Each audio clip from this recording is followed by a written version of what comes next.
Palettes are cool. Not these palettes, but color palettes. These are a selection of colors used in graphic design, photography, or in illustrations.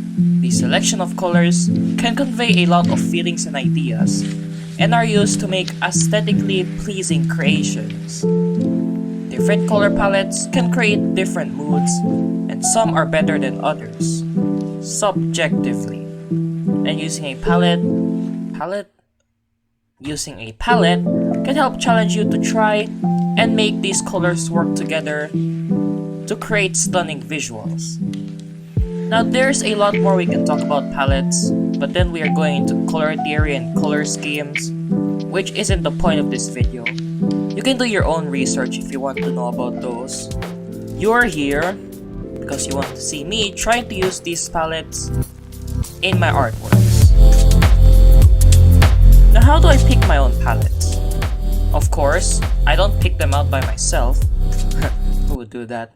I use a palette generator with the help of Coolors.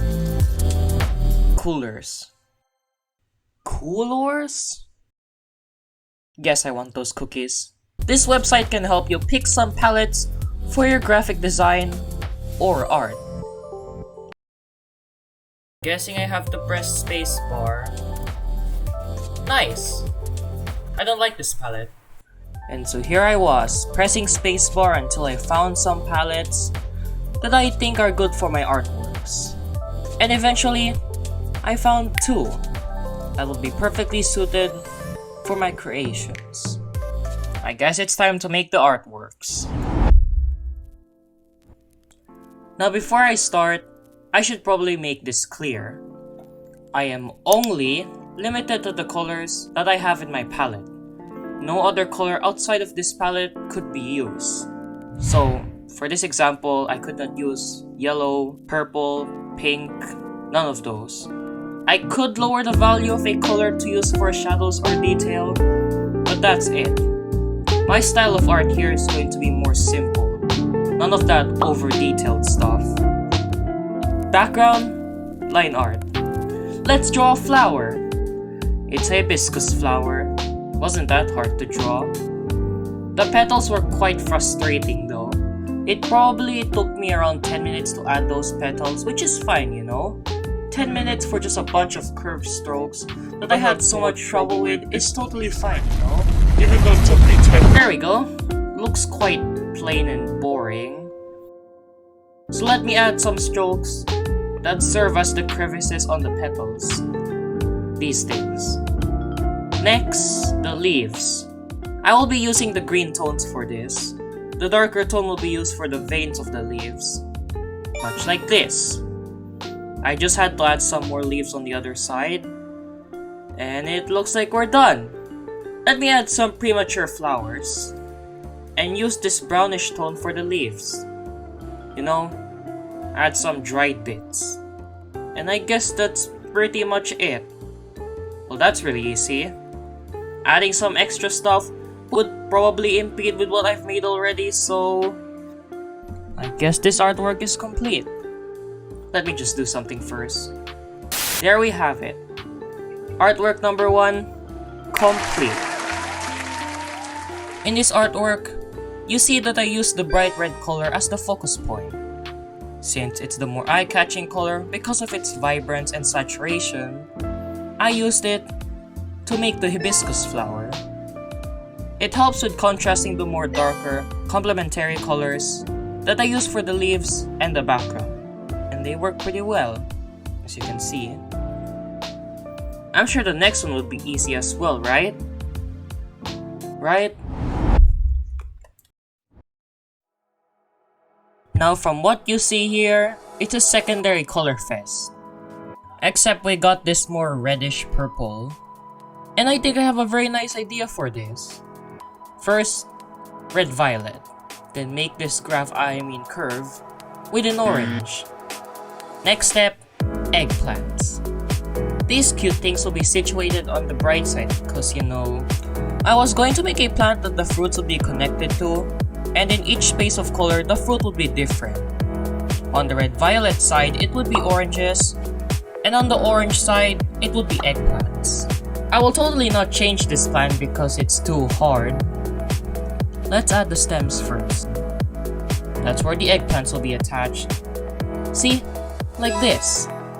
Now we just need to finish the stems, add some leaves, and the rest of the recording had an error because I was stupid. Yep, I can't show you the rest of the progress.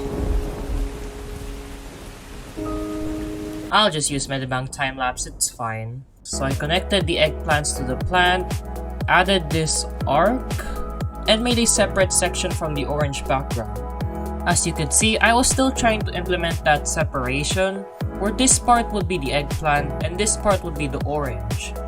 But I have a better idea. Ta-da! It's an orange! Woo! Oh, you still can't tell? Well, there! Now it's a lot more obvious. And lastly, let's finish up the plant.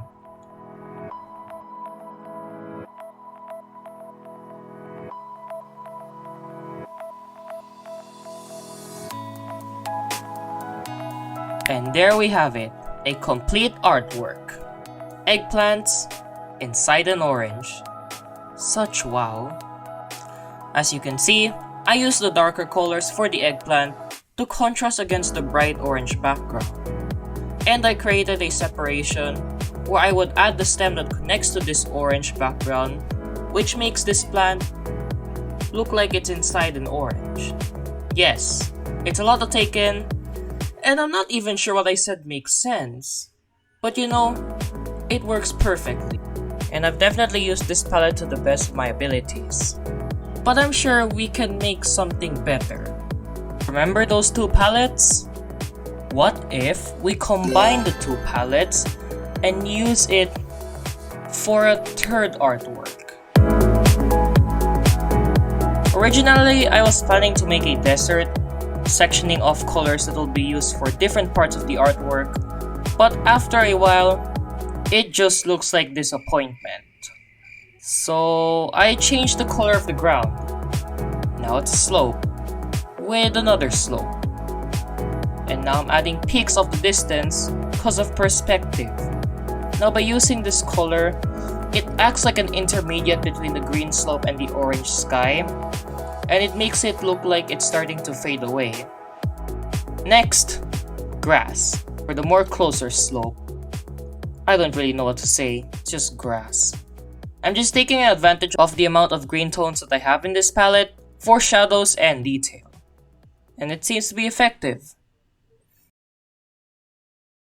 The slope further away will have less detail, and most of the details are just to create some hilly terrain and to add interest. I know it looks incredibly low quality, but just look at the complete picture and ignore those very messy strokes. Let's make some clouds to complete the artwork, using the darker colors to complement the sky, with some bright outlines. Neat! Now I just have one color that I haven't used yet, and it's because it's bright green. I don't really know what to use this for, so I guess I'll just add this as a bunch of particles in the sky to make the sky a little bit more interesting. And when I did this, it gave me an idea. Why not an aurora?